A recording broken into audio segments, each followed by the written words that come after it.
Today I'll be talking about the Special Olympic sport of powerlifting.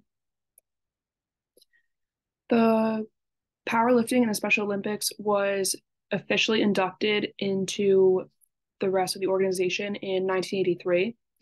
Powerlifting has three major events, which are bench press, squatting, and deadlifting. However, there are combinations such as bench press and deadlift, as well as squat, bench press, and deadlift. For every event you partake in, you have three attempts.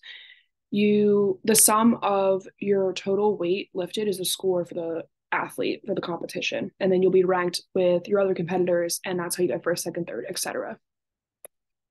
The equipment needed is some of the things are scales for weigh-ins for your weight class, powerlifting bars varying on your weight class as well as how much you can lift, racks, benches, and platforms all for the events, clocks for timing, and then failure cards. For the three attempts you get, there are cards held up to show if you pass or failed that attempt. There's a scoreboard to keep track of all the athletes' scores, uniforms to show which team or like country you were on, lifting belts and shoes to help with support when lifting, especially when deadlifting. You want to make sure that you have a belt to help with your lower back support with your lumbar, and your shoes are flat for better form. Wrapping for wraps for lifting around the bar to get up. It helps with grip support, making sure that you don't slip the bar out of your hands when you're lifting up. Chalk if needed, that also helps with gripping. And some individuals need more specific equipment, more designated for their disabilities.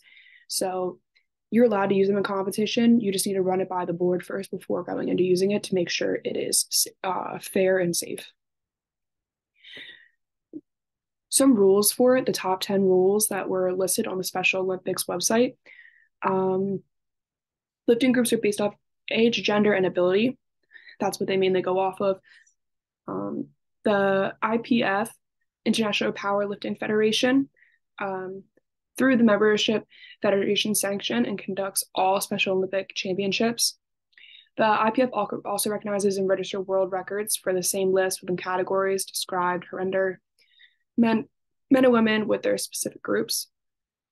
Placing all age groupings shall be determined by the total of the lifters in accordance with a standard ruling. Each nation is allowed max of 8 individuals, spread throughout the range of 8 body categories for men and women, both for the same for both genders. Junior and sub-junior categories are allowed 9 for men and women. There are no more than 2 competitors per event in a nation. Each nation is allowed 5 max alternatives. So if someone were to get injured, you're allowed 5 max or reserves. Each nation submit the roster 12 months in advance of the events with their name, their weight, and what they are redoing. Point scoring for world, continental, regional championships would be 12, 9, 8, 7, all the way to 2 for the first 9 placing weight category. Only scores the top 5 best place for each nation will be counted for a team competition. So only the top 5 count towards your nation. And last but not least, any nation being a member of the International Powerlifting Federation for more than 3 years should include at least 1 international referee among its team officials. Growth by numbers. In 2005, just to show the growth of powerlifting throughout the Special Olympics community, in 2005, the number of total Special Olympic athletes competing in powerlifting has grown by 113%, which is actually crazy. In the year of 2011, 29,447 Special Olympic athletes competed in powerlifting events. As well as in 2011, 87 Special Olympic programs hosted powerlifting competitions. It's all possible thanks to the federations helping out the sport and awareness, such as the International Powerlifting Federation, which also was in the slide before with the rules. They're helping spread awareness through the media to grow the sport worldwide. The main Special Olympian that I wanted to recognize for my slides was Angel Athens. She's a 34-year-old powerlifter from Huntington, New York, lifting for Team USA. She was born with autism, ADHD, as well as bipolar disorder. Now, she grew up with not the easiest life.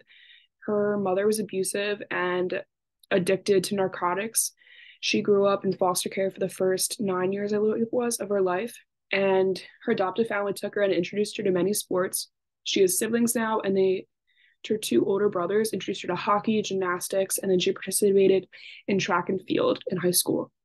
However, she got a coach and she started lifting out with a training coach at the gym, which is where she met the group called the Iron Men Special Olympic Powerlifters.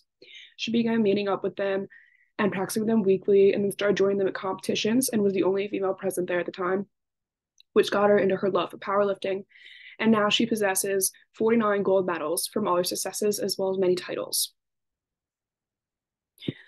The reason why I chose powerlifting is because growing up, I've always loved lifting. My family owns a gym from my hometown, so my dad has always been very supportive about lifting. And I just want to learn more about the event on how they make the different adaptations for each individual athlete. I wanted to see what accommodations are met for the athletes and taking part with different things they have to go through in order to succeed. And it's just really crazy that how much weight they can lift, even with everything going on. I just love watching it. And it's very cool to me that I didn't know this, but being in Westchester, there's a gym so close here in Villanova, near the Villanova University campus. They have a special Olympic gym where these athletes can go and fall in love with the sport, and they provide equipment for their athletes, male and female, when they have competitions there. And I chose the athlete Angel Athens because she rose above everything she's ever gone through. She got more roadblocks in her life than many people can handle, yet she strived to be one of the best of powerlifting. And then here are my references. Stop recording.